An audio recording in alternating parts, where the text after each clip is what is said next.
Hoje a gente tentou começar o mais próximo das 7 horas possível. O possível, né?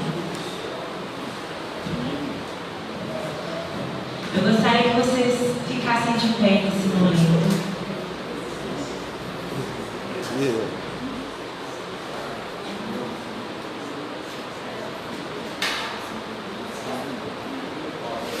Eu vou ler para vocês aqui um versículo. Não é a primeira vez que Deus citou, porque esse versículo, na verdade, é a fala de Deus, da boca de Deus. E a primeira vez que ele disse isso estava em Êxodos. Foi quando Moisés estava sendo chamado para libertar o povo do Egito. E ele perguntou, porque era um povo que conhecia vários deuses, né? E ele perguntou, falou assim: tá, o senhor está me enviando para lá, pedindo para eu falar que Deus está pedindo para libertar o povo dele que é escravo, trabalhando de graça? Que Deus é esse? E aí ele disse quem ele é. Mas eu vou ler aqui em Salmo 103, versículo 8, que fala o seguinte: o Senhor é compassivo e bondoso, tardio em irar-se, rico em bondade. Não repreende perpetuamente, nem conserva para sempre a sua ira. Não nos trata segundo os nossos pecados, nem nos retribui conforme as nossas iniquidades. Pois quanto o céu se eleva acima da terra, assim é grande a sua misericórdia para o que os tem. Eu quero que você feche os seus olhos agora. E eu vou ler de novo esse versículo. E eu quero que você pense naquilo que Deus foi para você essa semana passada. Senhor, em nome de Jesus, traz ao nosso coração e à nossa mente, ressalta aos nossos ouvidos aquilo que o Senhor tem sido para nós nesse momento, Pai. Nos mostra, nos revela quem é o Senhor na nossa vida. O Senhor é compassivo e bondoso, tardio em irar-se e rico em bondade. Não repreende perpetuamente, nem conserva para sempre a sua ira. Não nos trata segundo os nossos pecados, nem nos retribui conforme as nossas iniquidades. Pois quanto o céu se levanta acima da terra, assim é grande a sua misericórdia para com quem os tem. Você tem 5 segundos para agradecer a Deus por quem Ele tem sido na sua vida agora. Deus, obrigado, Pai, porque o Senhor não me retribui conforme a minha iniquidade. Porque o Senhor não lembra os meus pecados. Muito obrigada, Pai. E sabe o que eu mais gosto nesse versículo, mulher? É que a primeira palavra que Deus usa para se descrever no grego se remete a útero. Ele é um Deus que é compassivo no profundo. Assim como uma mãe é compassiva com o filho, Ele é conosco. E por isso nós temos que agradecer. É por isso que nós temos que louvá-lo. Porque Ele é um Deus, mulher, que sabe o que é ser mulher. Porque Ele é conosco. Então nós vamos adorá-lo agora. Porque Ele é o nosso Deus. Ele não é qualquer Deus, Ele é o nosso Deus. Amém? Então você vai cantar com alegria nesse momento. Você vai retribuir a Ele com toda a felicidade que você tem para dar hoje. Porque Ele é também o seu Deus. Amém?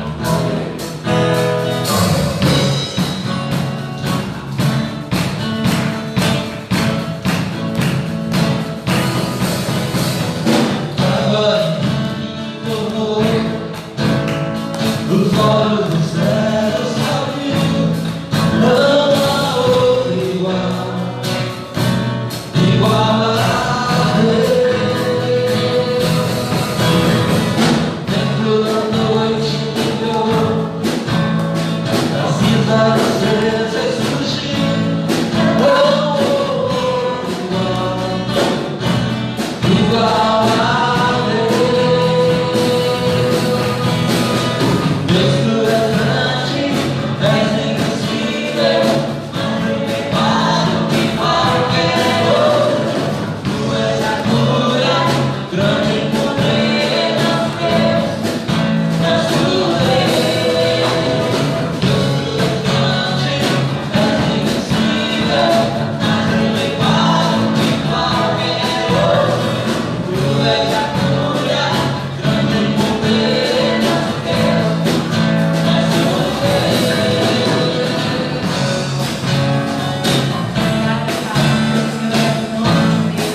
Quero ver só a igreja cantar esse refrão. Porque às vezes a gente está tão distraído com os instrumentos que a gente não ouve a própria voz dizendo isso. Vamos declarar isso em voz alta? As minhas mãos eu quero levantar e em louvor te adorar. Meu coração eu quero derramar diante do teu altar. Olha que coisa linda que você diz para o Senhor agora. O seu coração você vai derramar diante do altar dele. E não há nada mais que ele queira a não ser o seu coração. A não ser isso. É isso que ele está te chamando hoje. É para isso que ele te trouxe aqui hoje. Para te relembrar que ele precisa, o que ele quer mesmo é o seu coração. Ele não quer apenas 5 minutos de devoção, 5 minutos de leitura da Bíblia desnecessário, que você não está nem prestando atenção. Ele quer é o seu coração diante dele. Ele quer é um coração tão devoto que isso vai refletir no seu comportamento no dia a dia. Que isso vai refletir em obediência. E às vezes nós pensamos, nossa Deus, eu estou tão longe disso tudo, eu não consigo. Então comece aqueles 5 minutos sem intenção que você tem durante a semana. Coloque intenção nesses 5 minutos. Se você não sabe o que falar, pegue uma música e cante 2 minutinhos. Mas é isso que ele quer. Ele prefere muito mais o seu coração ali do que apenas palavras. Seja intencional. Seja intencional durante a semana. Amém?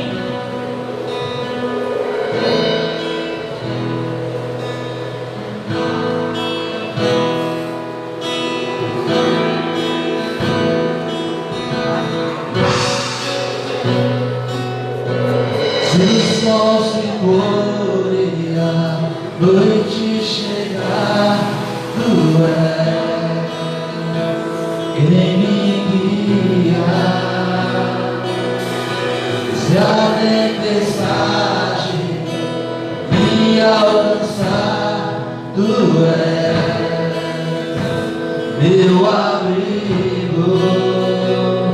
Se o mar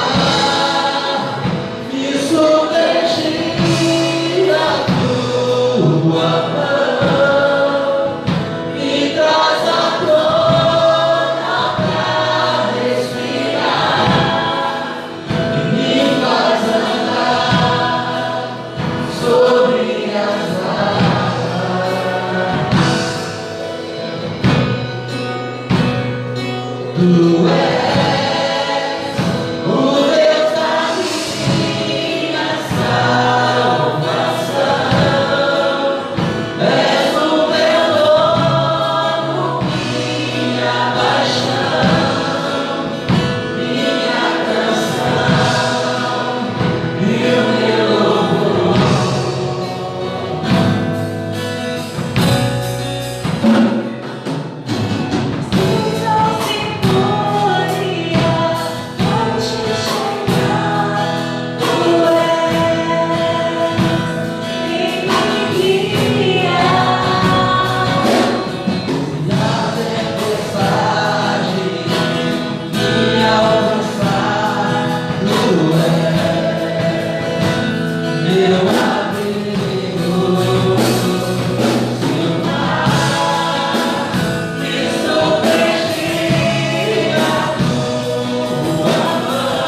noite, irmãos.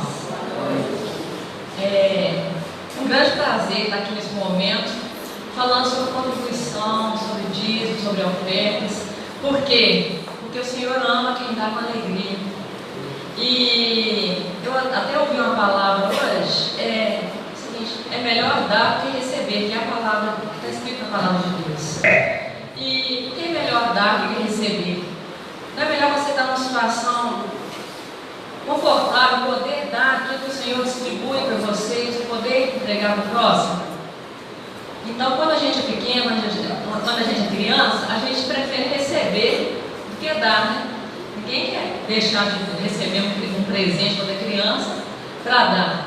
Quando a gente está adulto, a gente entende essa palavra do Senhor, que é melhor dar do que receber. Distribuir aquilo que o Senhor tem nos dado, tem nos concedido no trabalho, nas nossas vidas, no dia a dia. E o texto lá de 2 Coríntios 9 diz o seguinte: semeando e colhendo com fartura.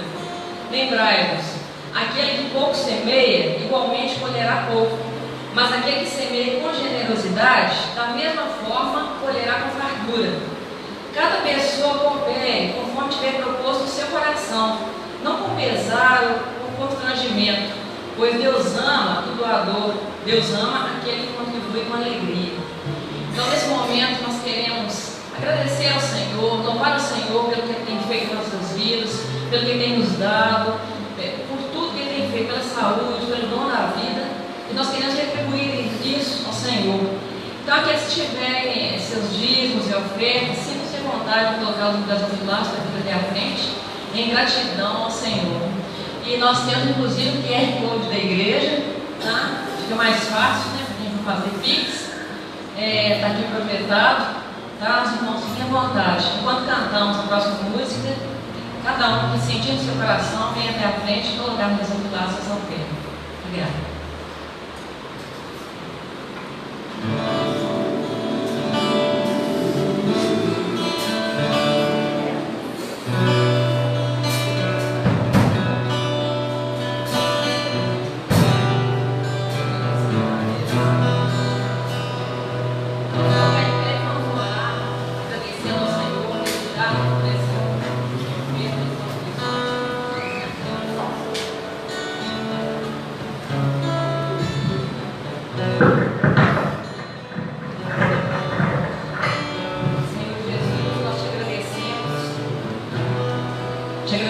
Senhor, por esse momento de dízimos, de ofertas, por cada pessoa que o Senhor trouxe aqui nessa noite, pelas contribuições de cada um, que o Senhor possa estar provendo, Senhor, em cada família, suprindo as necessidades dos seus servos, Senhor.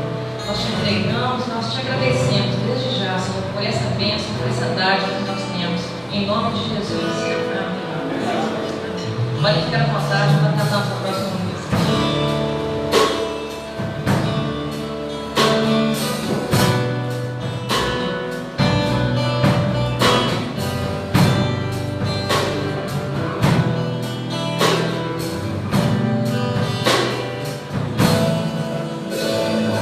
Diante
Nós vamos continuar louvando ao Senhor, mas agora na voz da Vânia.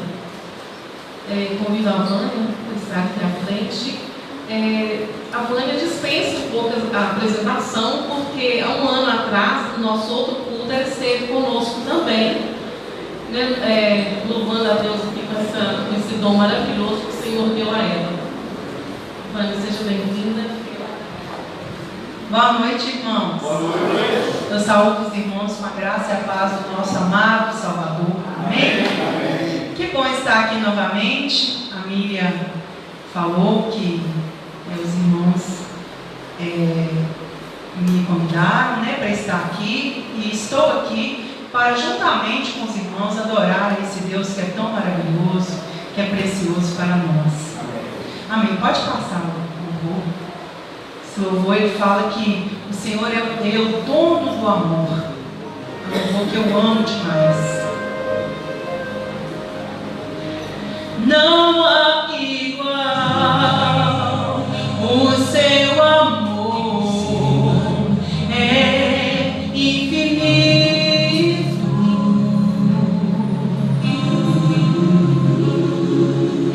Amar alguém sem querer nada em troca, o mesmo gesto inaudito,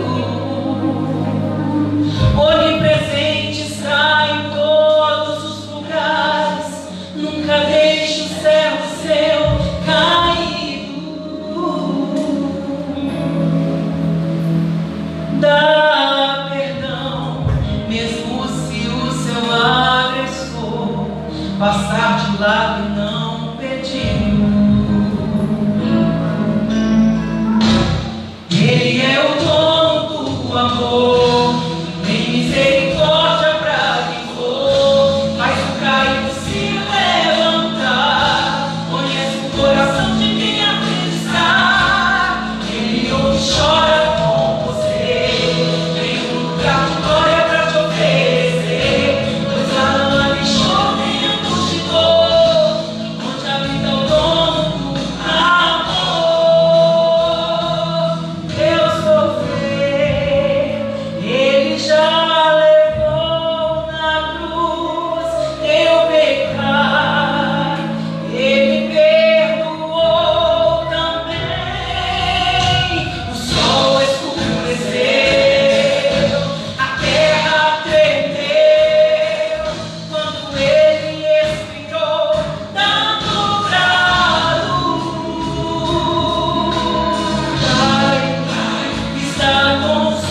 amor, Ele está aqui nesse lugar. Por isso não teria razão de estarmos aqui. Amém? Por isso, nesse instante, eu preparei um hino tão assim maravilhoso, antigo. Eu falei com a Miriam que eu gosto de hinos antigos.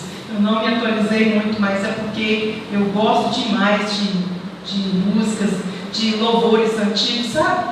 E esse louvor, ele fala muito ao meu coração. Eu acredito que fala ao seu coração também. E acredito também que é da época de muitas pessoas aqui, da maioria. Então nós vamos cantar juntos. Vocês podem ficar sentados, mas nós vamos estar louvando aqui, mas você também pode estar louvando ao nosso Deus com esse louvor. Porque Ele vive, eu posso crer no amanhã.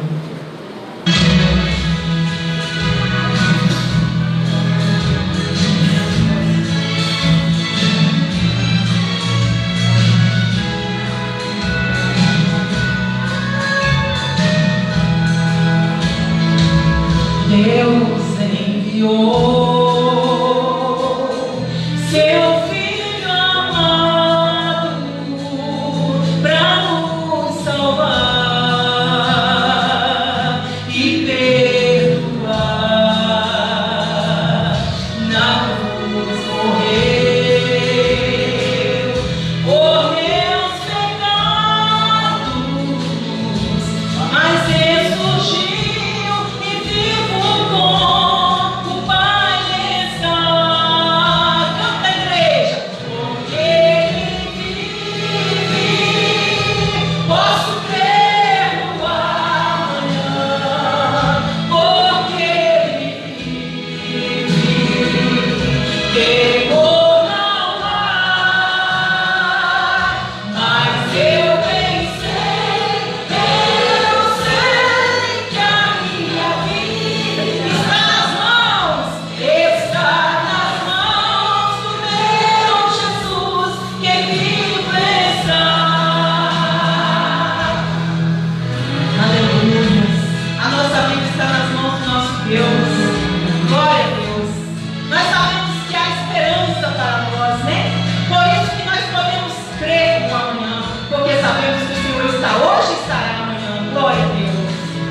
E quando enfim chega a hora em que a morte enfrentarei sem medo, então terei vitória, verei na glória o meu Jesus, que vive está. Aleluia, porque Ele vive, posso crer no amanhã, porque Ele vive. Aleluia, Jesus, temor não há, mas eu bem sei que a minha vida está nas mãos de quem? Está nas mãos do meu Jesus, que vive está. Aleluia. Só a gente os homens, vai. Bem forte, igreja. Irmãos,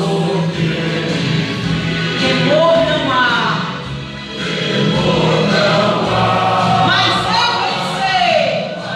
eu bem sei que a minha vida está nas mãos do meu Jesus, que vive está. Está nas mãos de meu Jesus, que vive está. Vive está, vive está. Aleluia, glória a Deus.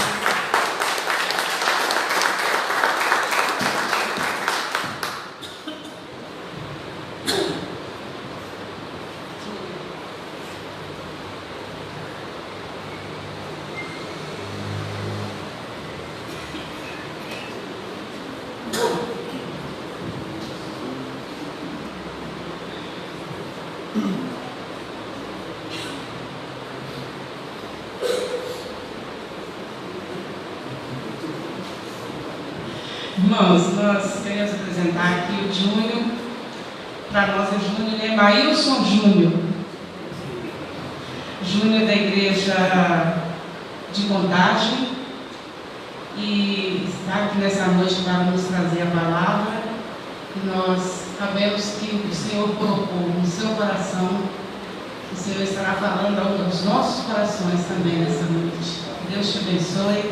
E nós queremos apresentar também a esposa dele, Elisângela, filho de pé, Elisângela. Eles estiveram aqui no dia do batismo da tia Erotildes. Ângela é minha prima, então eu vou apresentar junto também, né? A Ângela é da Igreja Batista do Barro Preto. E nós agradecemos a visita de vocês, como de todos os outros que estão aqui nessa noite. Que o Senhor possa estar falando a cada coração aqui. Que Deus te abençoe. Nós vamos orar.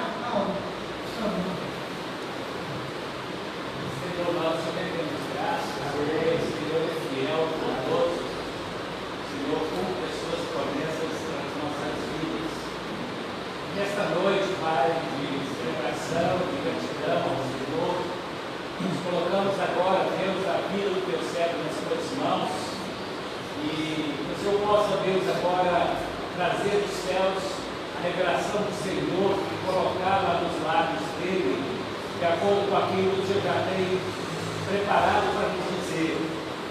Que o nosso coração esteja pronto para ouvir a Tua palavra. E outras vozes que porventura surgirem, falando ao nosso ouvido, que elas possam calar-se, para que nós possamos ouvir nitidamente o Senhor nos falando, Pai. Que o Senhor possa usar, ó Deus, o Júnior na unção e no poder do Senhor, Pai, para que Ele fale poderosamente ao nosso coração e sejamos todos edificados pela presença do Senhor nesta noite, aqui nesse lugar, em nome de Jesus. Amém.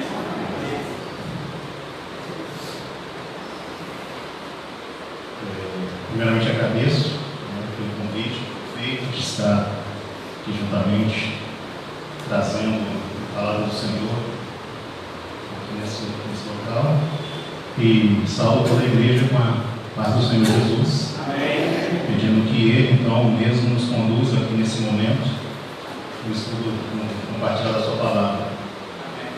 Eu gosto muito de ter as mãos livres para poder falar. Eu falo mais com as mãos, mas assim, estão aqui, ajuda aqui. Eu, com a minha mão presa, eu fico meio.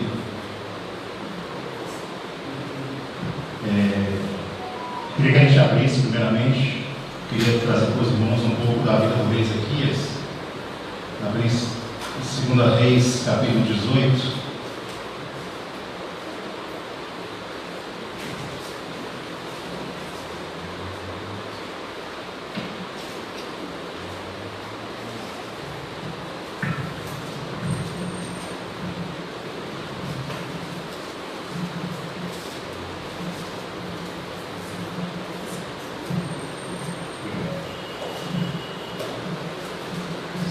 Reis 18, vamos ver do versículo 1 ao 7. No terceiro ano de Oséias, filho de Elá, rei de Israel, começou a reinar Ezequias, filho de Acás, rei de Judá. Tinha 25 anos de idade quando começou a reinar, e reinou 29 anos em Jerusalém. Sua mãe se chamava Abi, e era filha de Zacarias. Fez ele o que era reto perante o Senhor, segundo tudo que fizera Davi, seu pai. Removeu os altos, quebrou as colunas e deixou abaixo o poste ídolo, e fez em pedaços a serpente de bronze que Moisés fizera, porque até aquele dia os filhos de Israel lhe queimavam incenso e lhe chamaram Neustão. Confiou no Senhor, Deus de Israel, de maneira que, depois dele, não houve seu semelhante entre todos os reis de Judá, nem entre os que foram antes dele. Porque se apegou ao Senhor, não deixou de segui-lo e guardou os mandamentos que o Senhor ordenara a Moisés. Assim foi o Senhor com ele, para onde quer que saía, lograva com êxito. Rebelou-se contra o rei da Assíria e não o serviu. Vamos orar mais uma vez. Senhor, colocamos esse tempo em tuas mãos.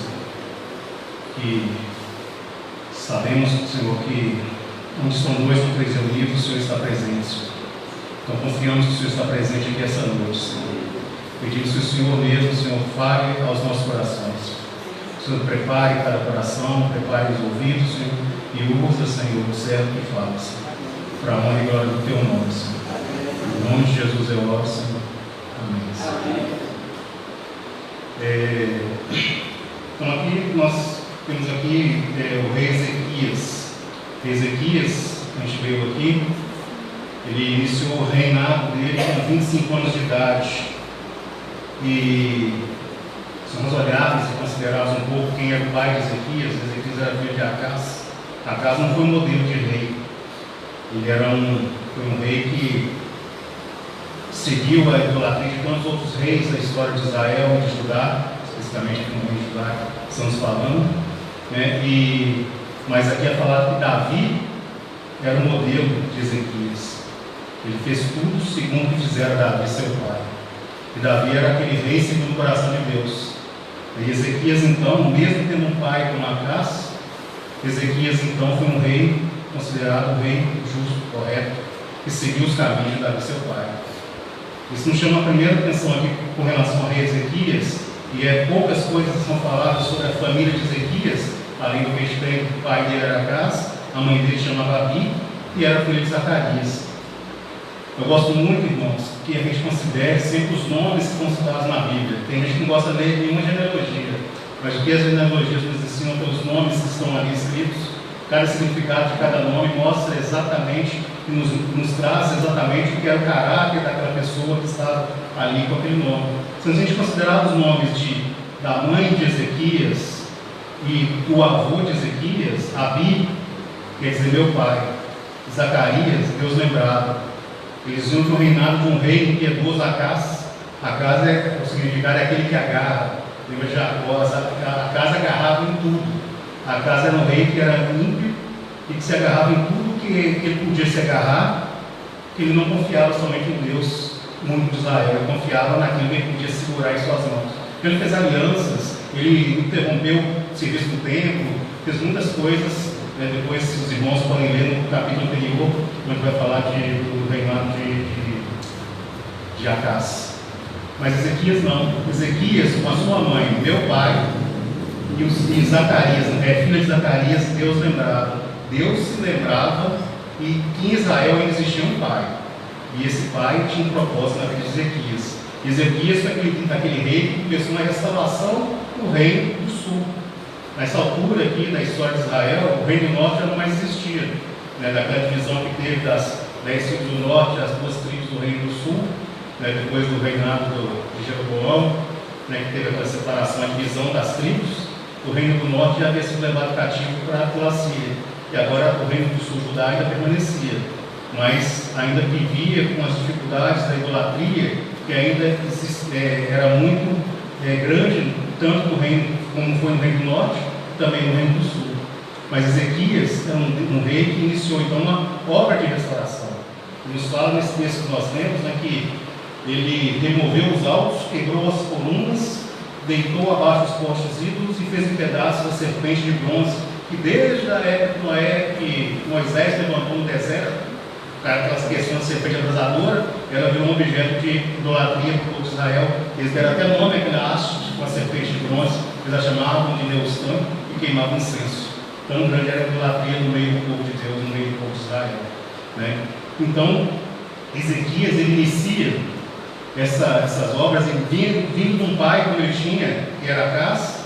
A gente vê aqui que as mães, a importância do trabalho da mãe na criação do filho.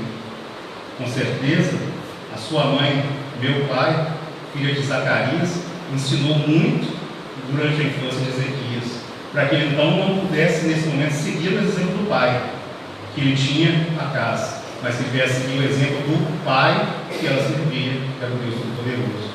A importância das mulheres estarem cuidando e criando dos seus filhos na primeira fase, até a adolescência, quando os filhos aprendem muito, e dali para frente, aí sim, depois da adolescência, eles precisam da influência do pai. Mas nesse momento, a base do fundamento que a mãe de Ezequias colocou dos ensinamentos do Deus verdadeiro, o único Deus verdadeiro no coração de Ezequias, ele estava fundamentado para então não seguiu o exemplo do seu pai terreno, mas lembrar do Pai celestial. Então ele iniciou aquela obra de restauração. Uma das primeiras coisas que Ezequias fez no início do seu reinado, se a gente continuar lendo o texto, a gente vai ver que em 16 dias, desde quando ele assumiu o trono de Judá, do Reino do Sul, ele restaurou o serviço do templo. O templo que havia sido terminado o serviço por acaso, a casa largou o templo, impedia que houvesse adoração e sacrifício no templo. Ezequias inicia então essa obra de restauração no templo de Israel. Ele abre o templo, congrega, chama todos os israelitas, convida até aqueles remanescentes do Reino do Norte para voltar a prestar culto ao Deus verdadeiro. Eles tiram todos aqueles objetos de idolatria e inicia então esse trabalho de restauração. Isso porque ele aprendeu com a sua mãe que quem é o único Deus digno de adoração. Então ele fez com que, logo no início do reinado dele, uma das primeiras coisas que ele fez a restaurar o templo foi iniciar e novamente celebrar a Páscoa. A Páscoa, que era todo aquele significado para os judeus, ficava tanto tempo, o templo estava fechado, não tinha serviço sacerdotal. Ele prepara então os levitas e então volta então a celebrar a Páscoa, chamando também aquele remanescente do Reino do Norte. E eles ficam ali celebrando a Páscoa. Quando iniciou o reino dele, a época de celebração da Páscoa já havia sido passada. Ele cria então no segundo mês, a Páscoa era celebrada no primeiro mês, ele cria no segundo mês então, chama o povo a celebrar novamente a Páscoa. E estende a Páscoa, que durava uma semana, e estende mais uma semana, de tanto que o povo estava ardente e desejoso dessa plena restauração com um Deus único e verdadeiro.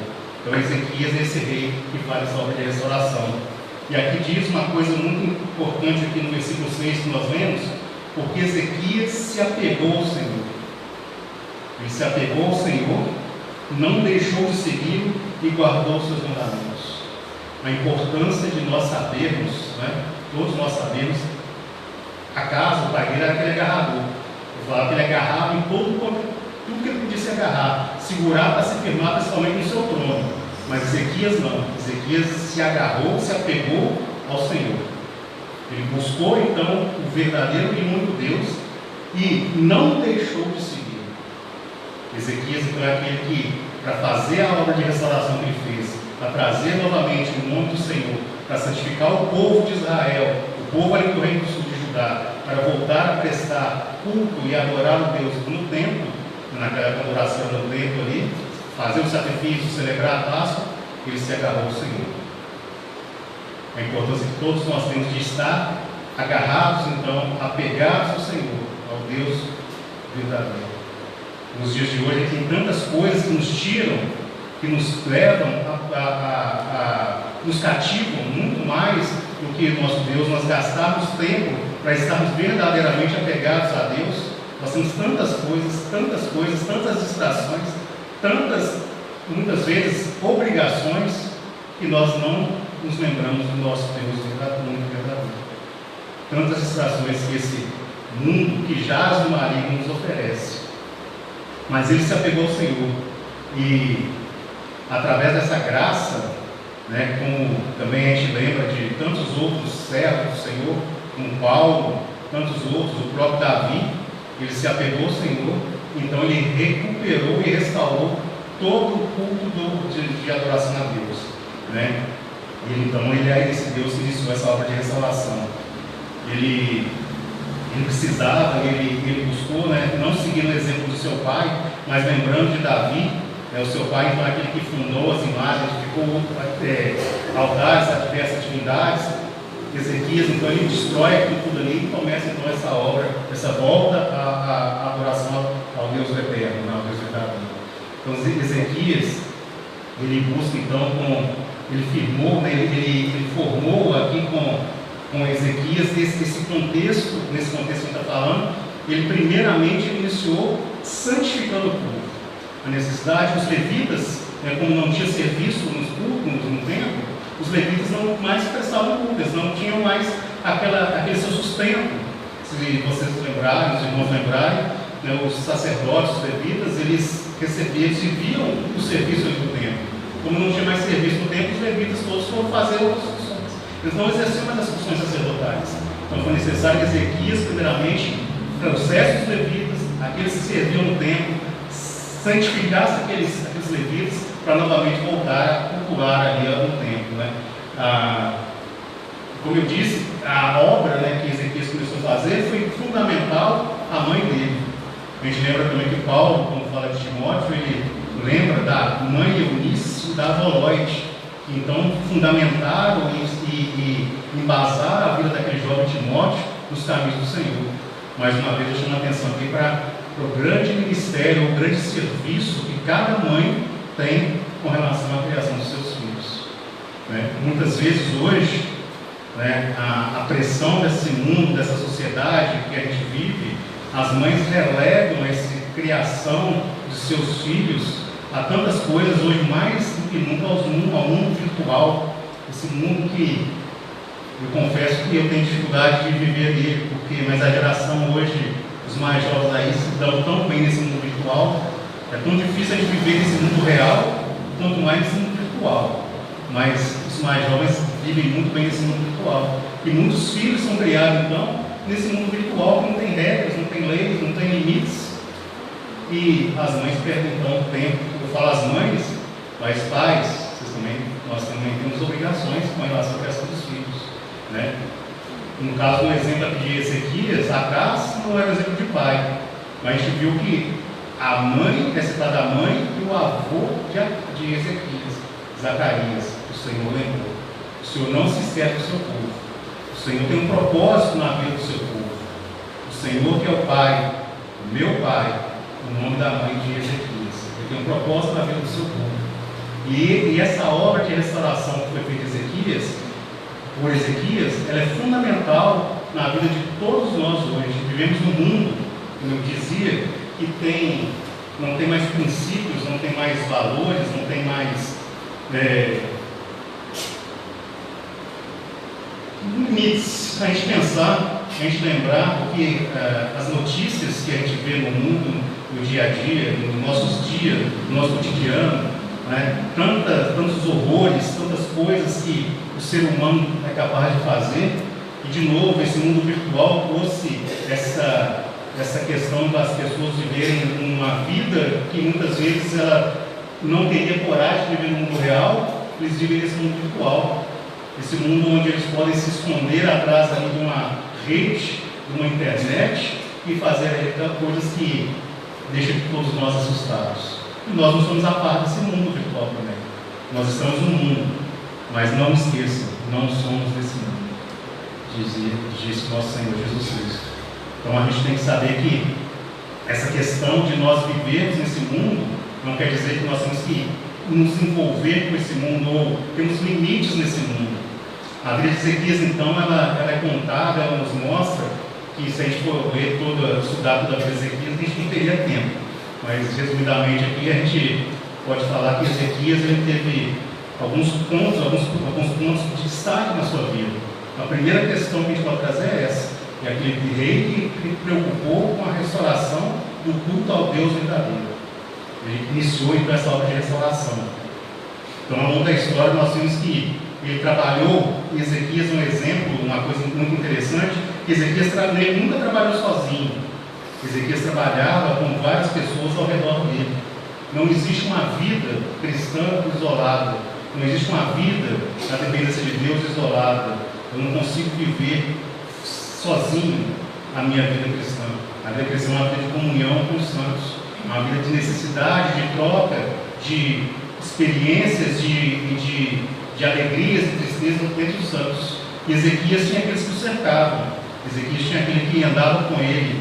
Muitos daqueles jovens que cresceram com Ezequias, né, o ajudaram, nos auxiliou quando ele iniciou o reinado.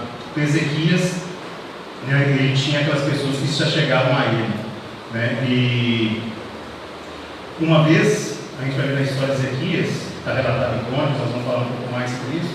Ezequias se exaltou. Ezequias, mesmo sendo com esse fundamento, Ezequias sendo um rei justo, um rei piedoso, ele se exaltou. Ele passou por um episódio, uma questão na vida dele, né? A gente vai comentando aqui rapidamente. Ezequias chegou a um ponto que ele esteve doente, esteve para morrer. Ele recebeu a palavra, o profeta Isaías, que ele iria morrer. Ele recebe uma ordem antes de morrer: acerca a sua casa, porque morrerás. Arruma a sua casa, porque morrerás. Ezequias tinha recebeu essa ordem do profeta Isaías, e o que ele faz? Ele busca Deus e ora. Ele ora, e o próprio Isaías, que levou a notícia, quando ele já está indo embora, Deus manda ele voltar, porque Ezequias orou, ele se humilhou perante Deus, e Deus chamou Isaías e mandou ele falar novamente com Ezequias, e deu ele mais 15 anos. 15 anos a mais na vida dele. Os jovens certamente não têm essa preocupação hoje de ter mais tempo de vida, mas a gente é mais velho, a gente se preocupa, né?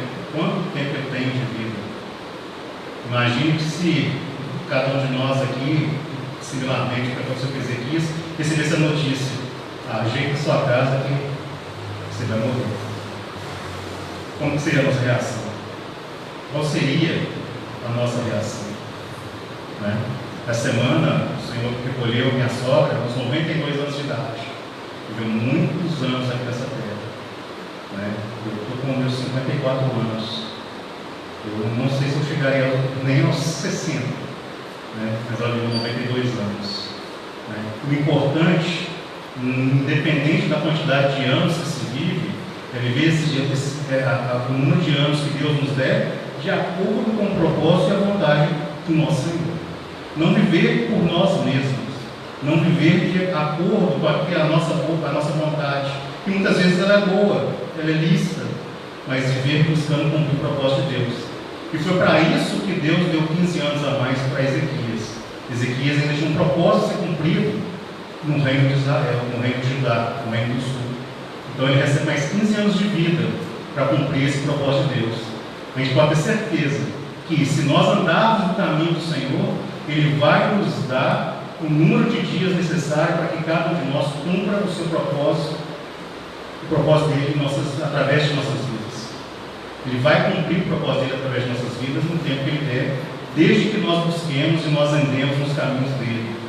Mais uma vez eu lembro da minha sogra, com certeza ela viveu esses 92 anos debaixo do caminho, dentro do propósito de Deus, cumprindo através da vida dela o propósito do Senhor. Deus com certeza usou a vida dela para levar o Evangelho a muitas pessoas, a cumprir aquilo que ele terminou para a vida dela. Aí sim, ele a escolheu para ele. E cada um de nós tem que ter essa preocupação de usar cada dia da nossa vida, cada instante da nossa vida, para fazer a vontade do Senhor. Deixar que Ele use a nossa vida para fazer a vontade e cumprir o propósito dele, onde nós estejamos. Independente da nossa idade, não tem idade, mais novo ou mais velho, mais jovem ou mais idoso. Deus tem um propósito na vida de cada um, e Ele vai cumprir o propósito. Como diz Paulo, Ele fará, ele fala que ele irá cumprir o propósito até o seu dia. Ele vai cumprir. Ele é aquele que efetua o querer efetuar, aquele que faz o querer efetuar. É aquele que estabeleceu o propósito eterno. E esse propósito eterno vai ser cumprido na vida de cada um. Desde que nós nos deixemos que Ele use, que nós estejamos então dentro dos caminhos do Senhor, como Ezequias fez. Ezequias se apegou ao Senhor.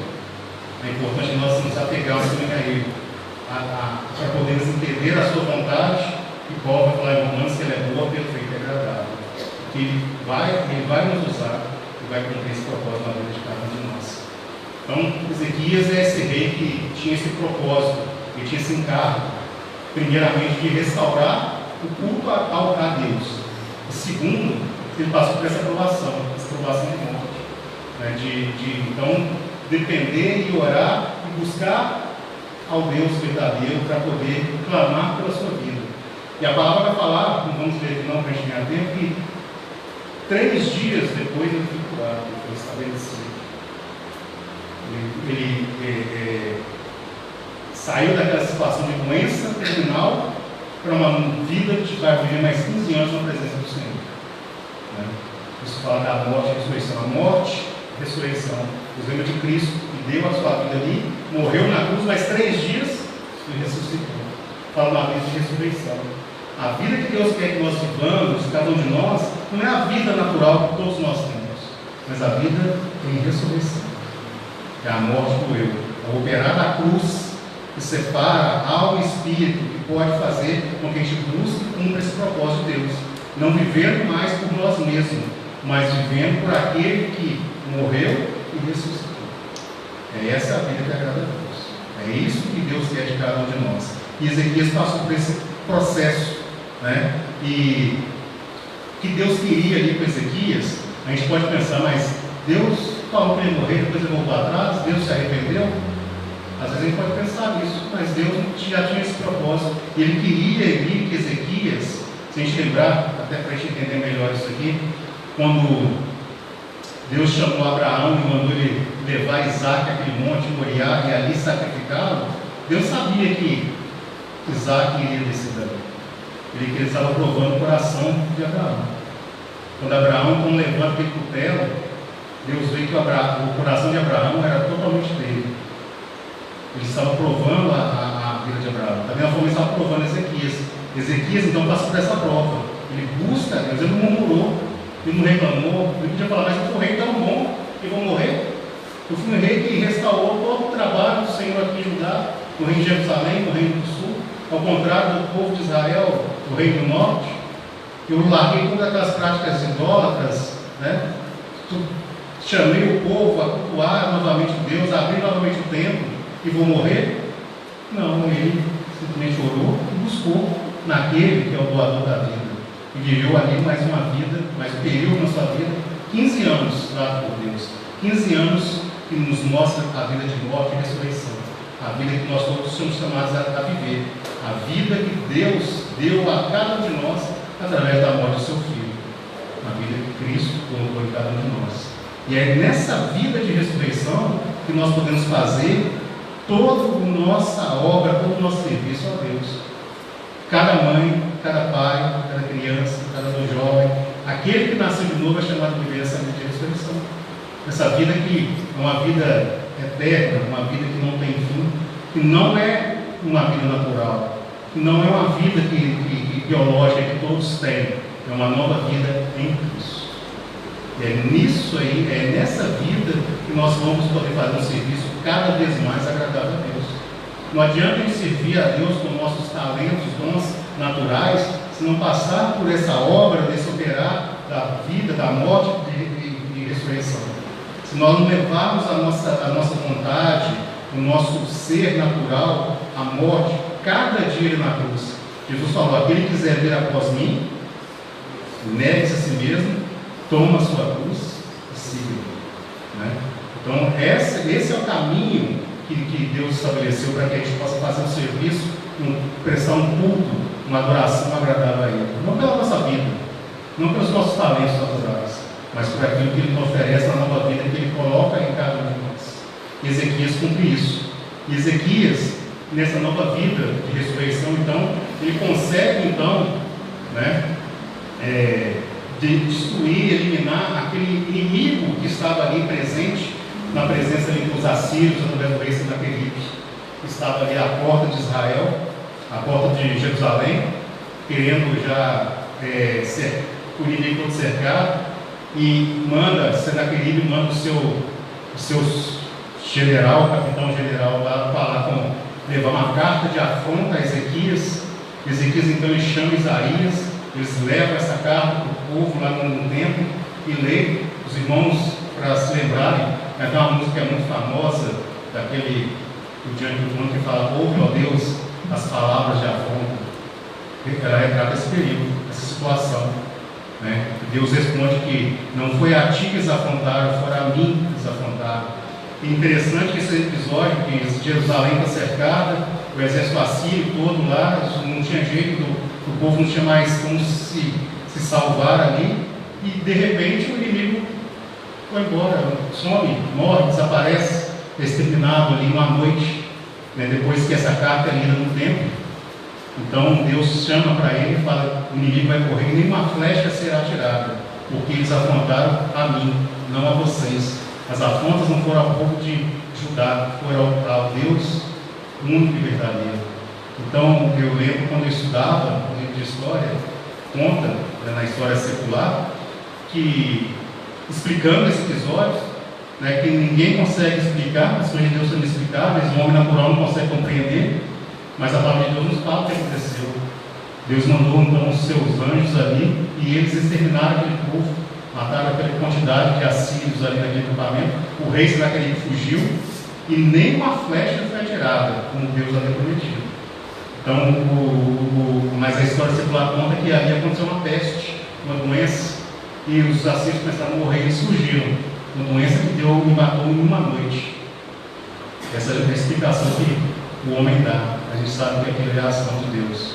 Deus então livra a nação, o povo de Jerusalém, com essa obra, né, fazendo trazendo esse livramento, né, por causa da ação de Ezequias, juntamente com Isaías. Como eu disse, Ezequias ele se ajuntou com diversas pessoas que tinham também o temor, né, com o Deus verdadeiro. E eles ali então conseguem fazer esse livramento. E Ezequias acontece aquilo que o cuidado que nós temos que ter na nossa vida cristã, na nossa caminhada cristã, e é importante a gente falar aqui, está lembrando disso, que depois de Ezequias está quase morto, tem mais 15 anos, ser livrado daquela forma que foi o exército assírio, que já tinha levado cativo todas as 10 tribos do Reino do Norte. O que acontece com o coração de Ezequias? Ele soberbece. Ele soberbece e começa a achar que ele era o rei. Tudo aconteceu porque ele era o rei. Então ele recebe, então a palavra vai nos dizer que ele recebe então a visita de um povo que habitava no norte e vai querer saber o que aconteceu naquele reinado, que o rei estava para morrer, ele vive, eles acabam com aquele terror que assolava todos os povos, entre os assírios, e então ele abre e leva esse povo que chegou, chamados babilônios, para conhecer todos os tesouros da casa de Israel. Vai falar então, a gente vai ver lá no livro de Isaías, né? A gente pode até ver alguns versículos aqui para entender melhor. Isaías, capítulo 38.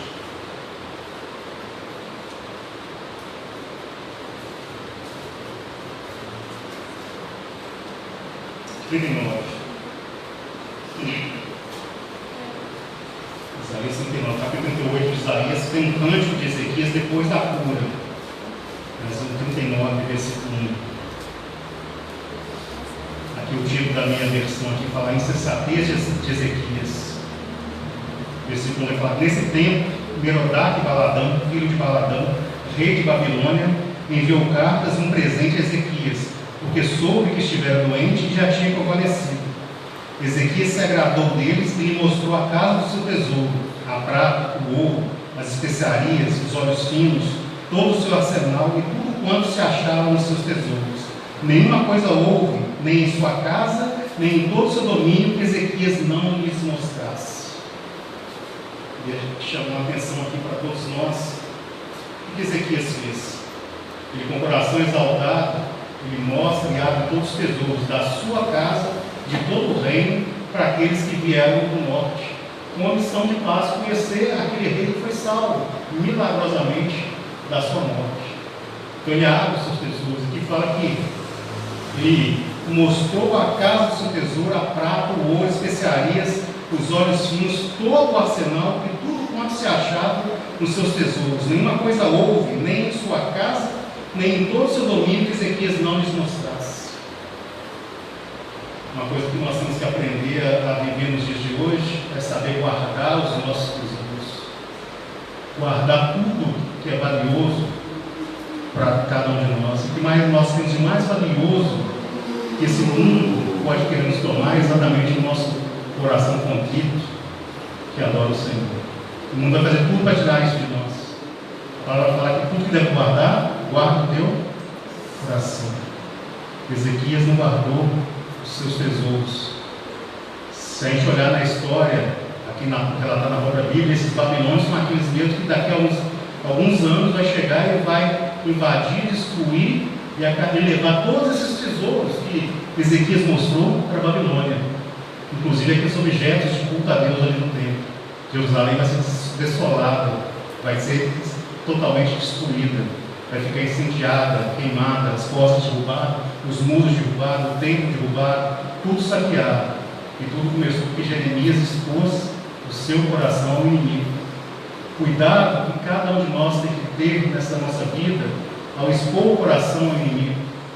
Jovens, mulheres, homens, idosos, cuidado com a exposição que nós temos ao nosso inimigo. Os dias de hoje é tão fácil nós abrirmos toda a nossa casa, toda a nossa vida nesse mundo virtual.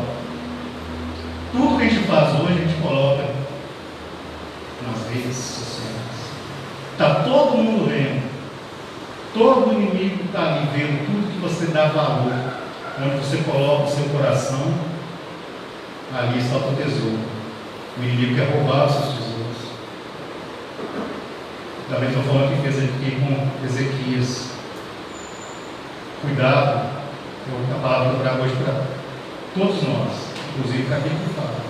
Cuidado com a exposição daquilo que você tem nos dias de hoje.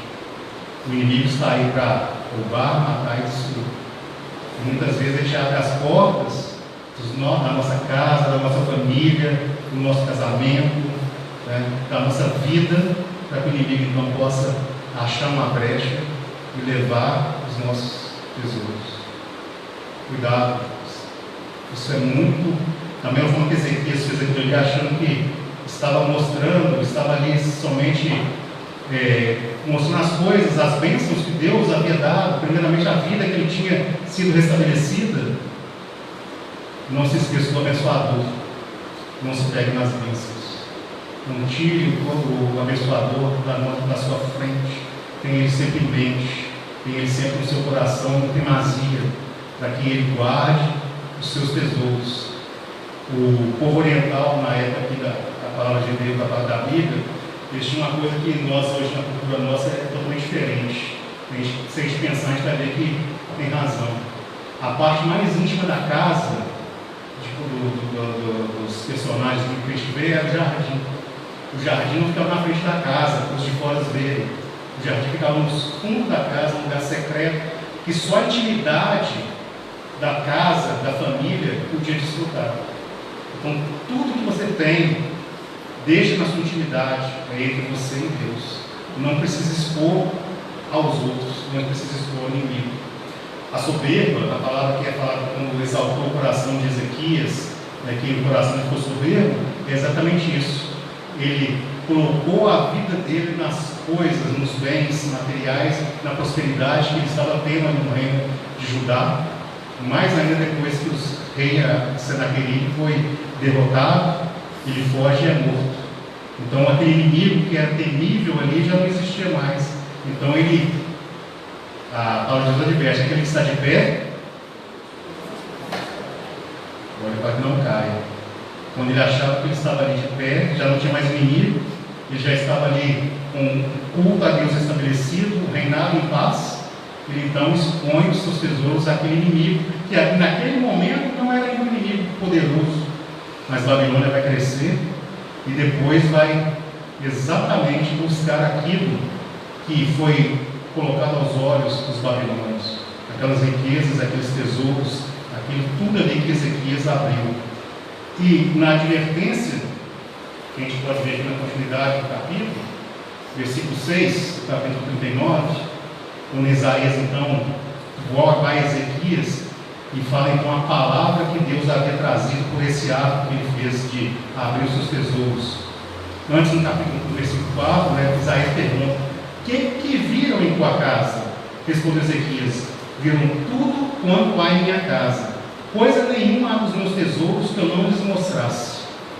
Então disse Isaías a Ezequias: ouve a palavra do Senhor dos Exércitos. Eis que virão dias em que tudo quanto houver em tua casa, com que te entesouraram teus pais até o dia de hoje, será levado para a Babilônia. Não ficará coisa alguma, disse o Senhor. Os teus próprios filhos que tu gerares tomarão, para que sejam eunucos no palácio do rei de Babilônia. Então disse Ezequias a Isaías: boa é a palavra do Senhor que disseste, pois pensava, haverá paz e segurança em meus dias. Ezequias ouve a palavra, então, de repreensão daquilo que ele fez, expôs os tesouros, mas ele colocou um consolo no seu coração ainda. Eu vou viver em paz. A minha geração vai sofrer isso. Pensa bem, irmãos. Pensam bem. Nós não desejamos isso para nenhum dos nossos. Então não exponha agora os seus tesouros. Não abra os seus segredos. Jovens, crianças, guardem no teu coração. Guardem no teu coração. E isso acontece muitas vezes, a gente tem que tomar mais cuidado ainda com essa questão quando a gente recebe bênçãos de Deus. A gente acaba correndo o risco de exaltar, desobedecer o coração e adorar mais a bênção que nós recebemos e esquecer daquele que nos abençoou. Foi isso que Ezequias fez. Foi isso que aconteceu com Ezequias. Mesmo sendo um rei justo, piedoso, temente a Deus, depois que ele teve essa restauração da sua saúde, esses anos de vida, essa vitória sobre o inimigo, ele se desobedeceu. Ele tirou os olhos dos Deus que propiciou aquilo tudo, cumpriu todo esse propósito na vida dele e se exaltou perante o inimigo. Cuidado que todos nós temos que ter. E todos nós podemos receber isso. Como eu disse, ainda mais nos dias de hoje. Vale a alerta. Cuidado com a exposição que nós temos da nossa vida nessas redes sociais. Lembrem que o mundo jaz e nós não somos desse mundo. Nós somos de outro mundo. Nós somos transportados do império das trevas para o reino do Filho do amor de Deus, o próprio Senhor Jesus.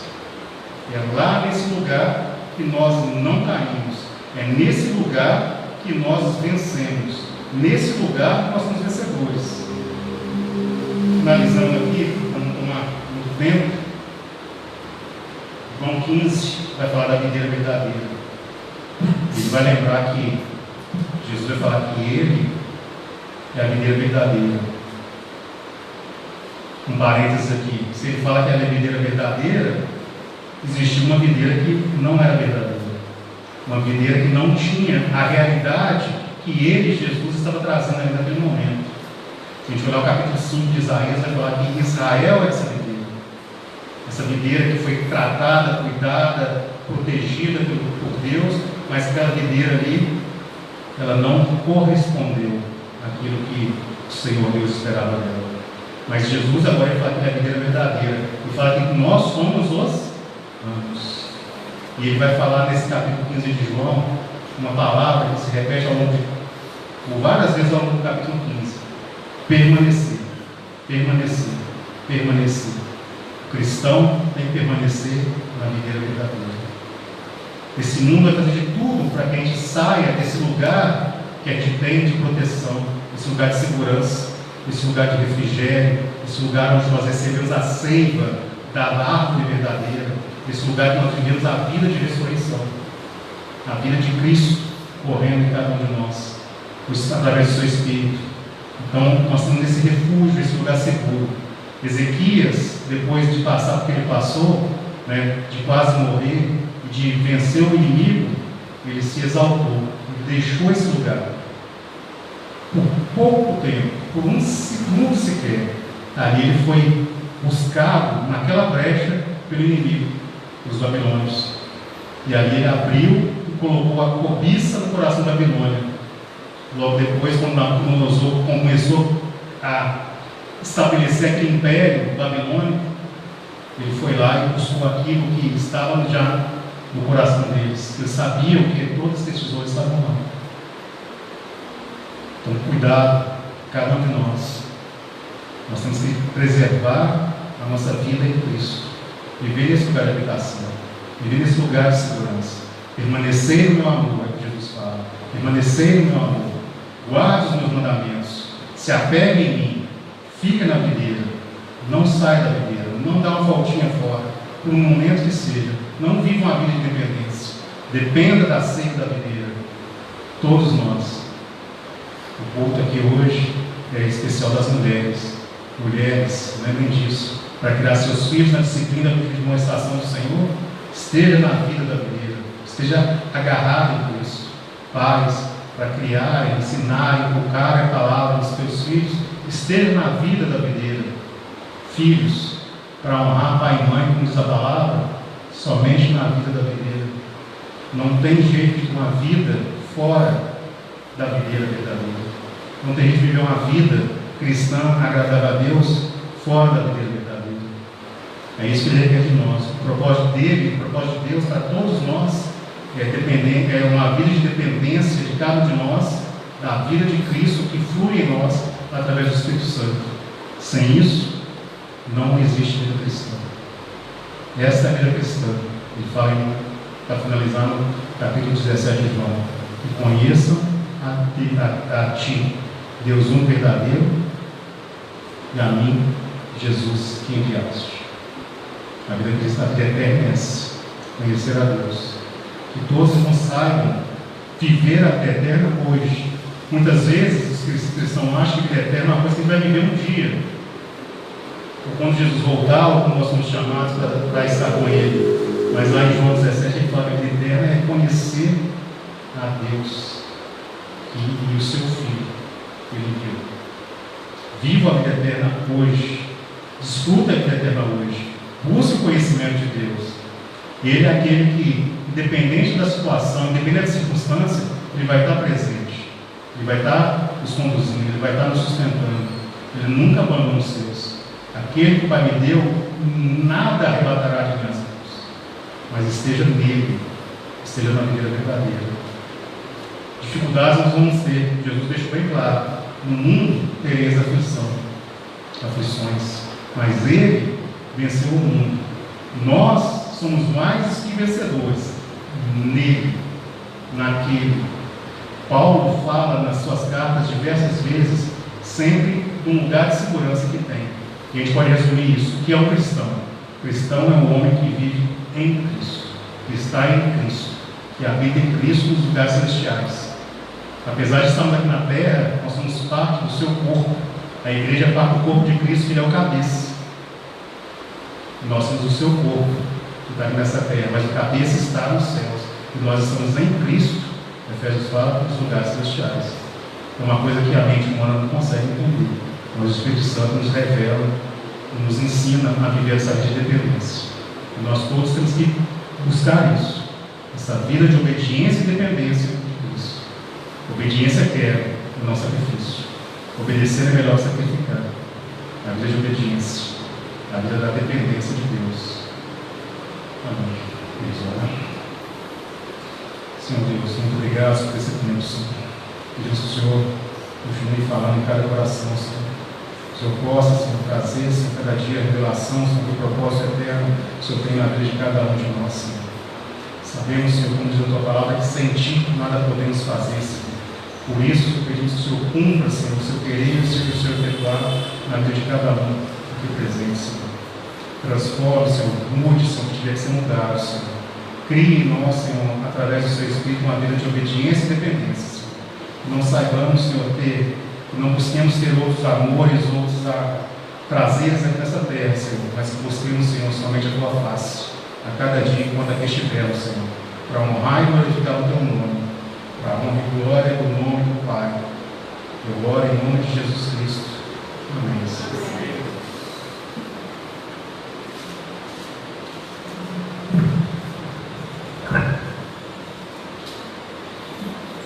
Muito obrigado, em nome da igreja, deixar nossa palavra de gratidão pela oportunidade de recebermos palavras tão inspiradoras que nos levam a entender muitas coisas do propósito de Deus para a nossa vida. Que Deus te abençoe e te inspire cada dia mais e te traga tantas revelações quantas trouxe para nós nesta noite. Deus te abençoe. Grandemente, em nome de Jesus. Vânia, vamos louvar o Senhor mais uma vez.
Amém.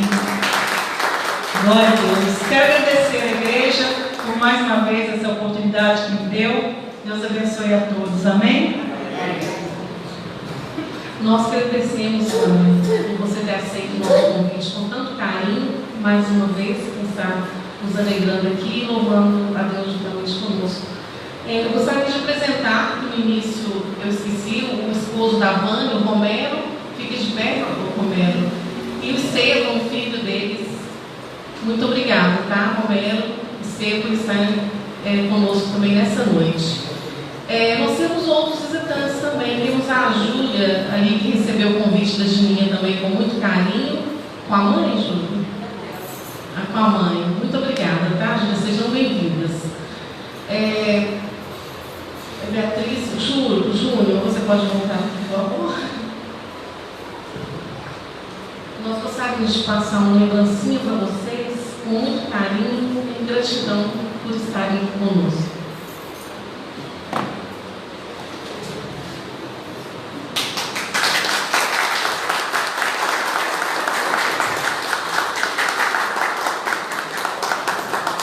Pastor, você vai contar mais.